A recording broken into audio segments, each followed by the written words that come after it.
भगवान श्री रमण महर्षि बताते हैं, प्रभु कृपा अज्ञान को हटाने के लिए अति आवश्यक है। यह तेज कृपा हमारे साथ हमेशा रहती है।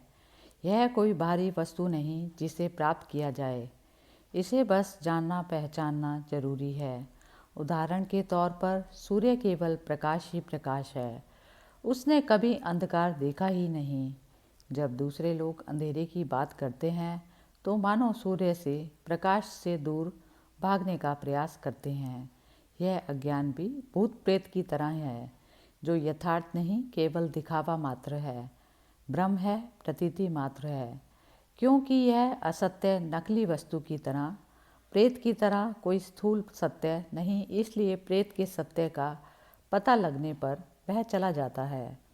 जैसे प्रकाश होते ही अंधकार मिट जाता है, इसी तरह ज्ञान होते ही अज्ञान गायब हो जाता है। यही स्थिति प्रभु के तेज कृपा की है, जो हमारे चारों ओर व्याप्त है पर हमें दिखाई नहीं देती। भगवान इस कृपा, तेज, लालित्य को खोजने निकालने के लिए एक कुंजी बताते हैं। वह कुंजी है पूर्ण समर्पण या आत्मसमर्पण। हमारे भीतर का शंका भाव, द्वैत का भाव, जो हमसे हमेशा सत्य का प्रमाण मांगता है, अपने आप स्थिर और क्रियाहीन हो जाता है। वह शंका पैदा करने वाला, शरारत करने वाला तत्व शीघ्र ही भाग जाता है। समर्पण भाव की स्थिति में वह मन जो शंका करता है अपने आप सो जाता है, खो जाता है, जैसे बच्चा माँ की गोद में सो जाता है। यह शंकाकुल भयभीत भी मन ही होता है, पर माँ की गोद में जाने पर शांत भाव से सो जाता है। अब भक्त पूछता है, क्या भगवत कृपा जरूरी है सत्य को जानने के लिए?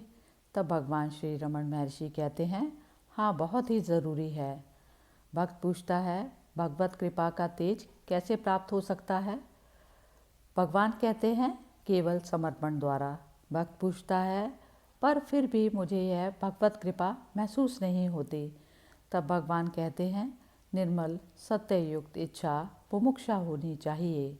यह समर्पण केवल शब्दों द्वारा नहीं होना चाहिए, हृदय से पुकार उठनी चाहिए और समर्पण भाव जागृत होना चाहिए।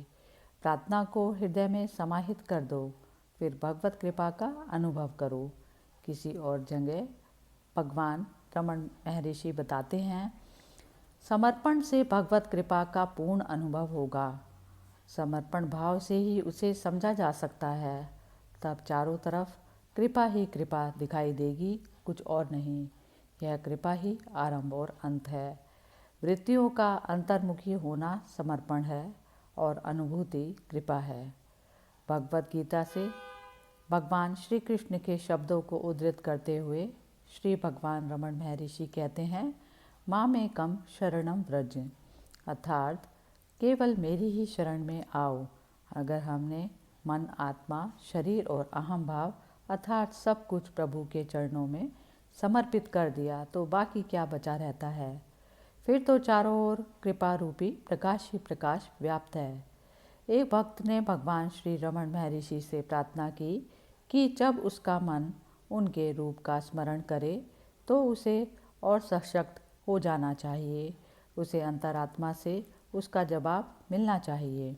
उसके सारे प्रयास उसके अकेले के प्रयास न होकर भगवान श्री रमण महर्षि के साथ सम्मिलित होते होंगे, क्योंकि भगवान श्री रमण महर्षि के स्वरूप के बिना वह स्वयं को कमज़ोर समझता होगा। उस पर भगवान श्री रमण महर्षि ने कहा कि यह तेजमय भगवत कृपा तुम्हारे अंदर से जागृत होगी। यह तेज भगवत कृपा स्वयं तुम हो। अगर तुम भगवान के स्वरूप को स्मृति में रखते हो तो यह तेजमय भगवत कृपा का भाव और जल्दी अनुभव में आ जाएगा। यह स्वरूप तो आप स्वयं हैं, कोई बाहर नहीं। क्या कोई क्षण ऐसा है जब यह भगवत कृपा तुम में काम नहीं करती? हाँ, सतत स्मरण से यह प्रक्रिया और तेज हो जाती है। यही उसका उत्तर है, वह भगवत कृपा ही है।